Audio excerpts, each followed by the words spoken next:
tradition is found on virtually every corner, and yet it represents the diversity that makes Chicago so great. Our destination? Andersonville.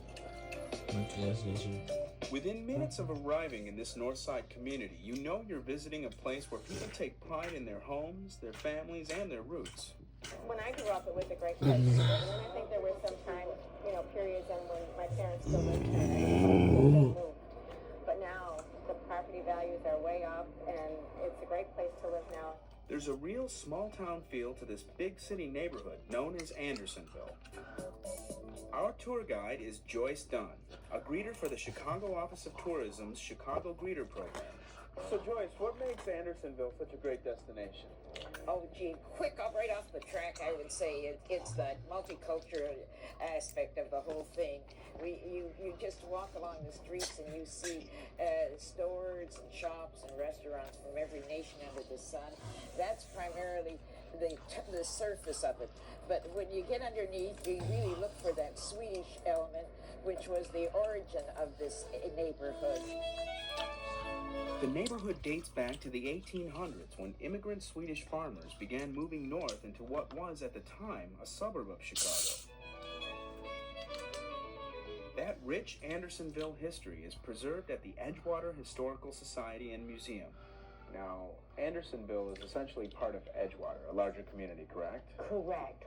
And Andersonville is one of the communities in Edgewater, and we serve the Andersonville community. And the heart of that community is what? I would say the heart of the Andersonville community is Clark Street.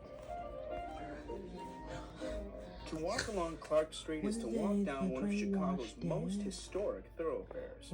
Clark Street began as an Indian trail, and later on it became part of Green Bay Road, which goes all the way up to Green Bay, Wisconsin. Today, Clark Street is a vibrant, bustling commercial district with block after block of unique shops and restaurants. Seems like there's some nice nightlife and dining around here as well. Oh, wonderful. You have a choice of multinational, anything you want. And I hear there's some pretty good cinnamon rolls somewhere around here. Oh, that Swedish bakery, that's really 87 degrees plus, with and Saturdays, thunderstorms. seriously, they make their own special kind. And right next door to Ann Satter's Nourishment for the Mind at the Swedish American Museum Center.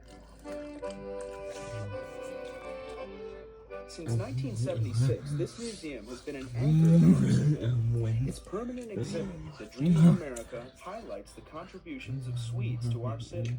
The Swedes who came here got involved in the building industry or the building business. After the Great Fire in 1871, which coincided with the mass immigration from Sweden. The story of the Swedish immigration is also reflected in this exhibit on Ellis Island. There's also a children's museum, and during the holiday season, many ways to learn about Swedish holiday tradition through classes and seminars.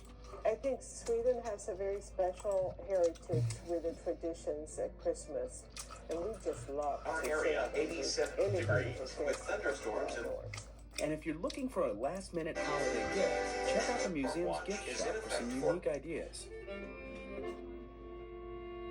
Right across the street from the museum, you'll find signs. So, tell us about this awesome bar. Well, this is a very special place for the neighborhood of Andersonville. It's called Simon's Tavern. It was founded by an immigrant from Småland, Sweden named Simon Lundberg. And this is Simon in the portrait up here. Simon Lundberg's family sold the bar in the 1990s to Scott Martin, a longtime neighborhood resident who is committed to preserving the bar's unusual and historic charm. And before it was a bar, Simon ran an underground drinking club in the basement, a speakeasy during Prohibition. This is the NN Club. It's members only. This was the room, and there was only 4 tables down here where the guys would sit, and they had a box of whiskey bottles, and then they'd sit at 4 different tables, and that was it. When the bar legally opened in 1934, Simon ran it, always with the people of this community in mind. It was around that time that the French Ocean line to Normandy was every traveler's fantasy. There was such hoopla, and nobody, of course, in this neighborhood could afford to go on the Normandy. Simon thought he'd try to build a bar that would have the feel of one on the Normandy, so that's why you see the portholes in the back bar and all the woodwork is rounded curves, giving it nautical feel. Patrons still enjoy the You neighborhood can't bar count feel on at Silent. stopping two of the most dynamic QBs in the game. The holiday And you season can't is a count out great the time to AFC stop by champs at Silent Mile for a High. trip down But you memory can lane. always count on Sundays with the NFL on And it's a CBS great time to and visit Paramount Anderson, Plus. where every year the holiday spirit comes alive. The best way to get here? On the CTA, of course. Here are the routes that will get you here. Went to Clark. Went to Parker. Introducing Indeed Career Scout.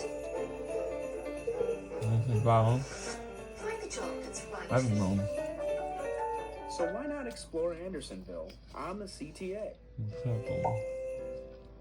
Oh my god, what just happened? Oh, wow, I am a giant now. Is this real? This is the best day ever. Time to do the thing I've been waiting to do my whole life.